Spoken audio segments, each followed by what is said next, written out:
Hello, I'm Ollie and this is Criminolly, where I talk about crime, pulp, horror, that kind of thing. Today, the books, music and movies that made me. I'm doing the old school April tag.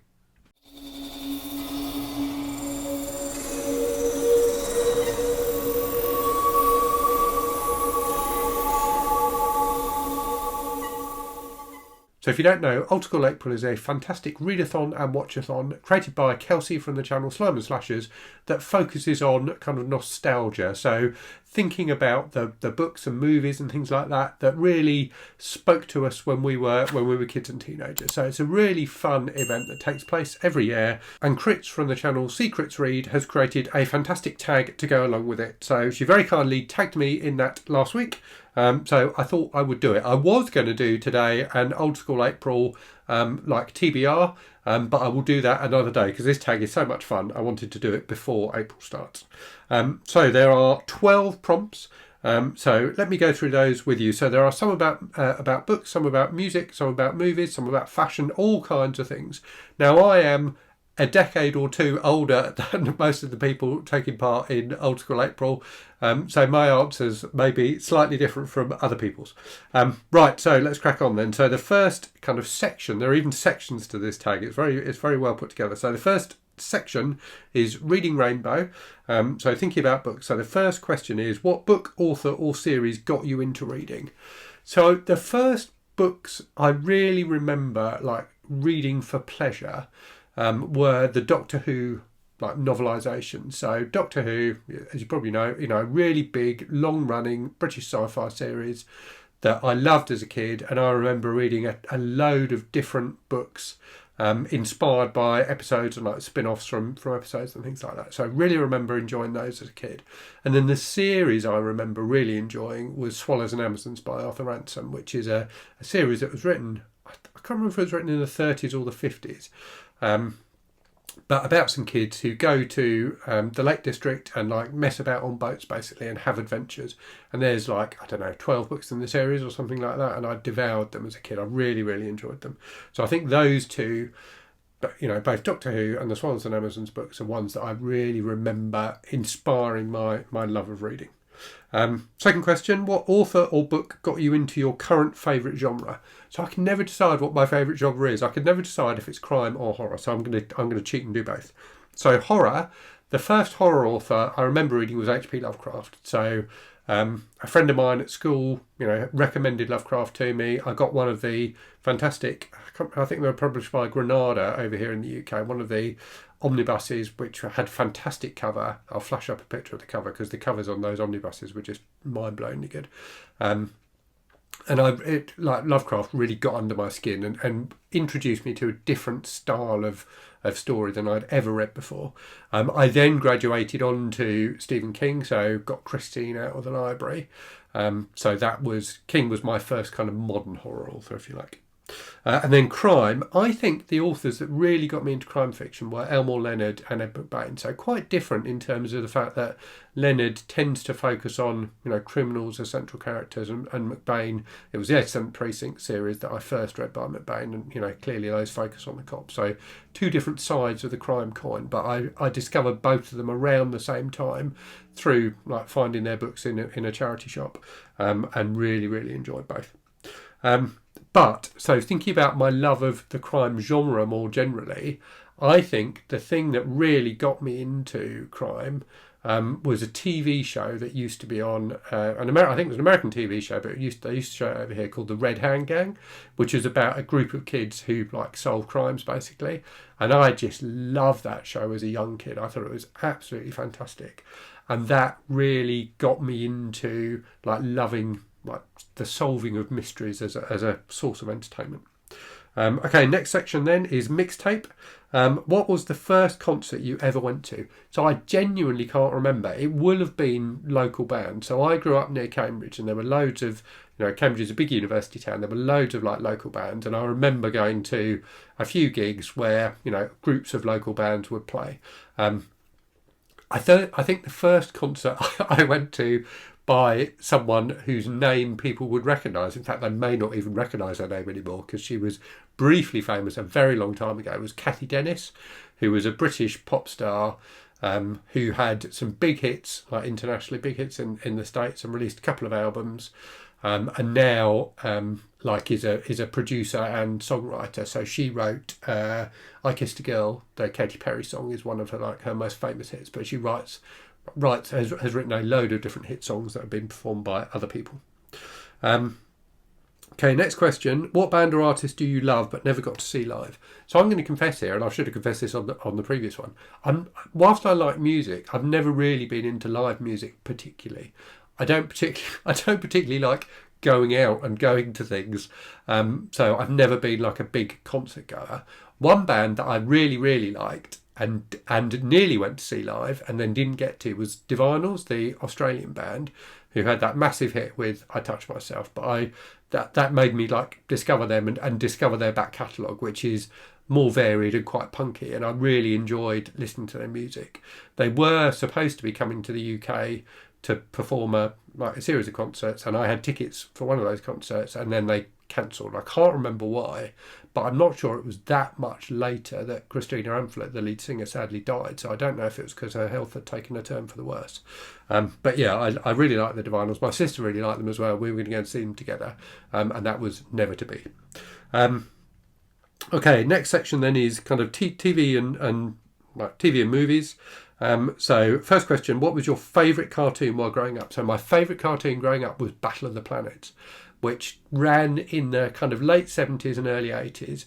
It was adapted, so it was like an American, not remake, like an American redub, I suppose, and re-edit of a Japanese show, which was called Science Ninja Team Gatchaman, which is a much better title.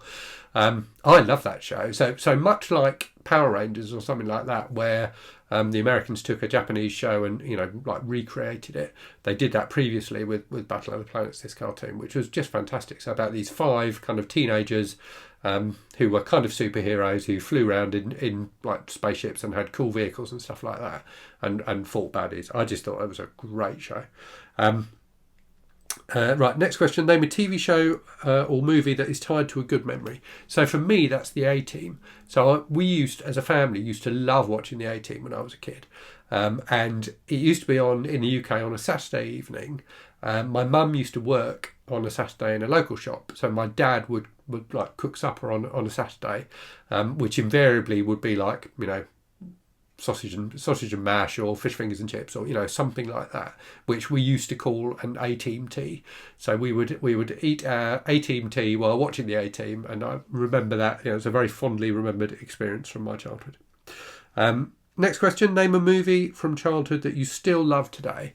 I struggled a bit with this one, to be honest with you, and I can't think of any like kiddie movies that I really loved as a kid that I still love today.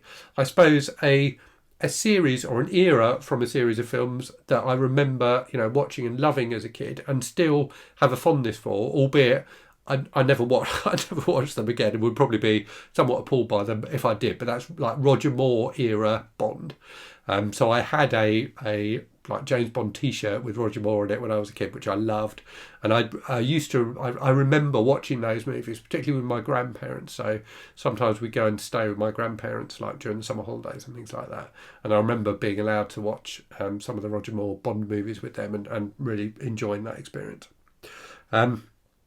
Okay, next question then. So question 8: name your first TV or movie crush. So the first character or actress from a TV show or movie that I remember really making an impression on me, and I think it was when I was at such a young age that you probably couldn't even call it a crush. It was more like a whoa, what's this? Why do I feel these strange feelings about this person on TV? And that was the character of Servalan from a British TV sci-fi series called Blake 7, which was a kind of low budget but really entertaining sci-fi series that ran, I don't know how many seasons it ran for, a few seasons. Servalan was like the baddie, like the bad female, who had a very stark appearance, like really short hair, quite like determined and almost kind of dominatrixy looking. And I remember her making a definite impression on me as a kid. That's probably given you far too much of an insight into my character. Right, next one then. So this section is about toys. So the title of the section is Gotta Catch 'Em All. There is one one question. What was a toy you were obsessed with or collected as a kid? So for me, it was probably two things. So Action Man, which is like the UK version of G.I. Joe. And I remember both the... I don't know if in the States if this was the same, but in the UK, Action Man was like Barbie size, basically. So like, posable Barbie size dolls that you could change their outfits and things like that. So I had a load of Action Men as a kid and some vehicles as well. I had a tank and a Jeep, I think. And then later on, when I was a little bit older, they released Action Force, which is like the action figure size version, which I think is definitely more akin to G.I. Joe and had some of the same characters like Snake Eyes and things like that. It was just, over here it was called Action Force rather than G.I. Joe. So really enjoyed those. And then also Lego. I was hugely into Lego as a kid. Right, next question then, or next section, is Pacman Fever. So the question is, name a board game or video game you associate with your childhood. So two things here. So Game of Life, I remember playing like all the time with my sister and like kids who lived in the local neighbourhood. So I remember really enjoying Game of Life and still can like picture the board really clearly and the like spinner thing used instead of dice and things like that. And then the other thing was my kind of the first like role-playing game that I really, really enjoyed. So I had played Dungeons and Dragons, but it was a bit too like fantasy-ish for me. What I really enjoyed was Star Frontiers, which was like, a sci-fi based role-playing game, which I played a ton of when I was a kid. Next up then, so this is a section about fashion. So the title of the section is She's Got the Look, and the question is, name a clothing or trend that was popular when you were a kid. And I've never really been a follower of fashion, as you can probably tell. So, yeah, not something I've particularly paid attention to. I do remember certain brands being, people who I went to school with who were into fashion when I was kind of like 10, that sort of age.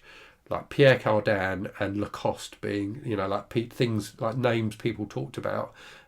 With kind of all like these were brands that they aspired to own. So I suppose those are the two from when I was that sort of age. And then when I was in my teens, it was kind of me and the people I hung out with went through kind of goth phase. So not brands specifically, apart from I suppose Doc Martin. So yeah, Doc Martens are definitely something that everybody wanted to have, and I had a few pairs of DMs over the years. But yeah, just that general kind of gothy look. And then the final question is, the section is, I want candy. So name a childhood snack or candy you wish was still made. So I was trying to think of one that I really enjoyed as a kid that you can't get anymore. And I just couldn't think of anything. But what I did want to talk about was, and this is something that people outside the UK maybe don't know, or certainly people in the US I would expect not to know.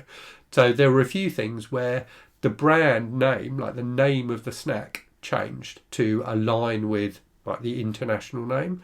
So when I was growing up in the UK, so when I was kind of a kid, marathon. So Snickers, what we now call Snickers, were called marathons, and Starburst were called April Fruits. So I miss that branding, and it's a bit of a cliche for people my age to bemoan the fact that the names of our favourite sweets were changed to align with the kind of American globalisation, I guess. But yeah, Snickers, no, not Snickers, let me get it right, Marathon and Opal Fruits I missed. So that's all the questions answered. Let me tag some people. So I'm trying to think who's a similar age to me who I'd be interested to hear their answers to these questions. So I'm going to go with Gareth from the channel Book Songs and Other Magic. I'm going to go with Roy from the channel Roy Reads Anything, and MJ from the channel Reading This Life. So interested to see your answers to these questions. Anyway, hope you enjoyed that today. Let me know what some of your answers to these questions would have been. And as always, thanks very much for watching. Hope you're safe and well out there. Hope you're reading good stuff, and I'll speak to you again very soon. Cheerio.